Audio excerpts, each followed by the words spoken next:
নমস্কার বন্ধুরা, সবাইকে শুভ সকাল। সবাই কেমন আছো? আশা করি সকলেই ভালো আছো। আমিও খুব ভালো আছি। আবারও সবাইকে ভিলেজ পুতুল কিচেন অ্যান্ড লাইফস্টাইল ইউটিউব চ্যানেলে স্বাগত জানাই। দেখো কি সুন্দর সমুদ্র। বন্ধুরা, এটা দীঘার সমুদ্র।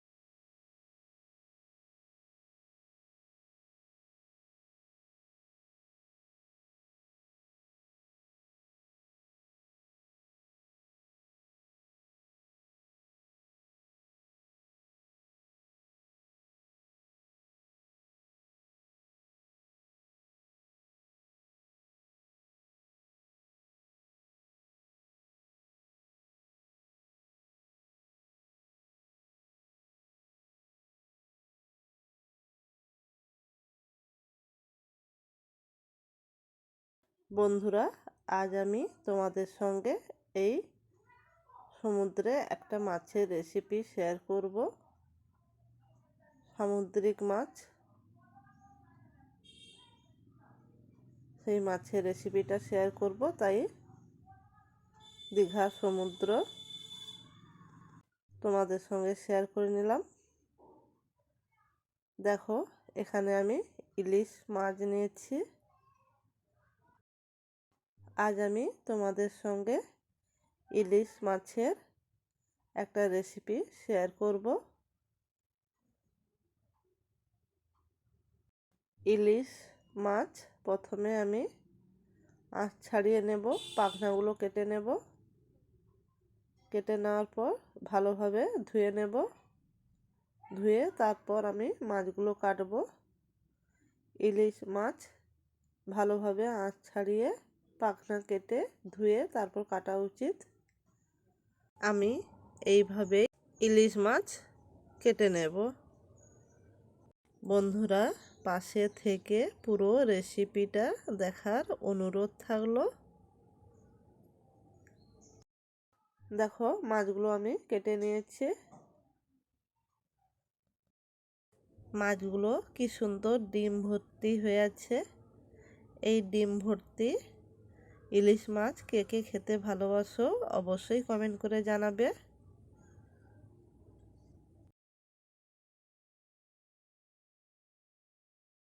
কড়াইতে বেশ কিছুটা পরিমাণ সর্ষের তেল দিয়ে দিলাম।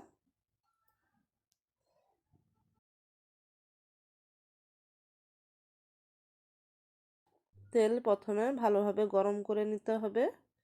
নেওয়ার পর দিয়ে দিলাম 5 ফোড়ন, সঙ্গে কয়েকটা শুকনো লঙ্কা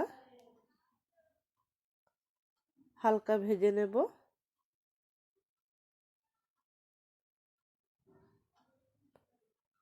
ভেজে নেওয়ার পর তেঁতুল ভালোভাবে জলে মাখিয়ে রেখেছি, ওই তেঁতুলটা দিয়ে দিলাম।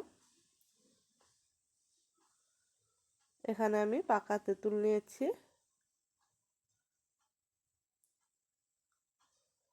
তেঁতুল ভালোভাবে জলে মাখিয়ে বীজগুলো বের করে নিয়েছি।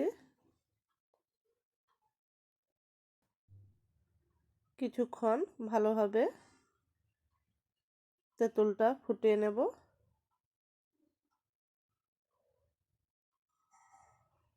তেল, 5 ফোড়ন, শুকনো লঙ্কার সঙ্গে তেঁতুলটা ভালোভাবে কষিয়ে নিচ্ছে।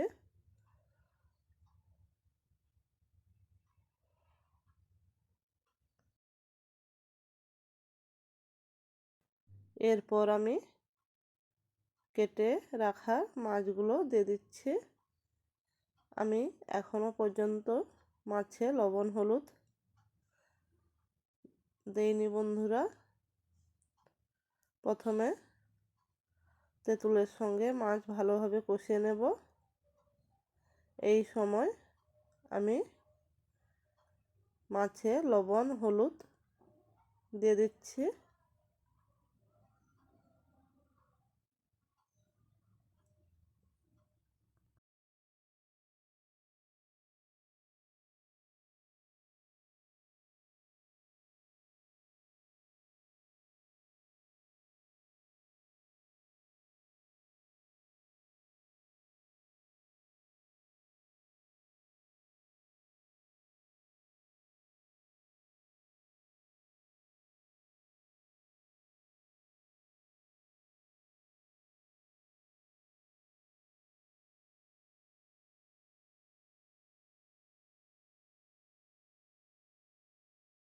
লবণ হলুদ দিয়েও কিছু সময় কষিয়ে নেব।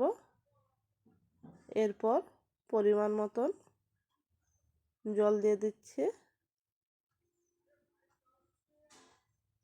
পরিমাণ মতন জল দিয়ে ভালোভাবে সব কিছু মিশিয়ে নেব। বন্ধুরা, তেঁতুল টক যত ফোটাবে ততই ভালো লাগে। আর এই টক যদি কেউ বাসি খেতে পারো তো আরও ভালো লাগবে।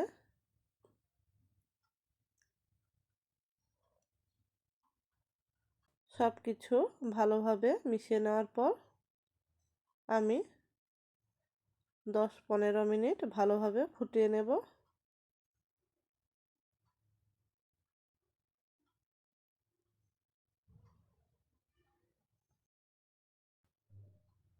দেখো 10 মিনিট ভালোভাবে আমি ফুটিয়ে নিয়েছি। কারণ তেঁতুল টক যদি ভালোভাবে না ফোটানো হয় খুব একটা ভালো লাগবে না।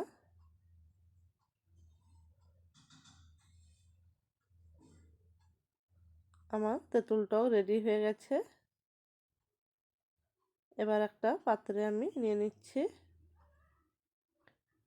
বন্ধুরা, রেসিপি কেমন লাগলো অবশ্যই কমেন্ট করে জানাবে। রেসিপি ভালো লাগলে লাইক কমেন্ট শেয়ার করতে ভুলো না যেন। আর আমার চ্যানেলে নতুন বন্ধু হয়ে থাকলে অবশ্যই বন্ধু হয়ে পাশে থেকো, আমিও তোমার পাশে থাকব। আর যারা পুরনো বন্ধু আছো তাদের সবাইকে অসংখ্য ধন্যবাদ। উপরে অল্প করে সর্ষের তেল দিয়ে দিলাম।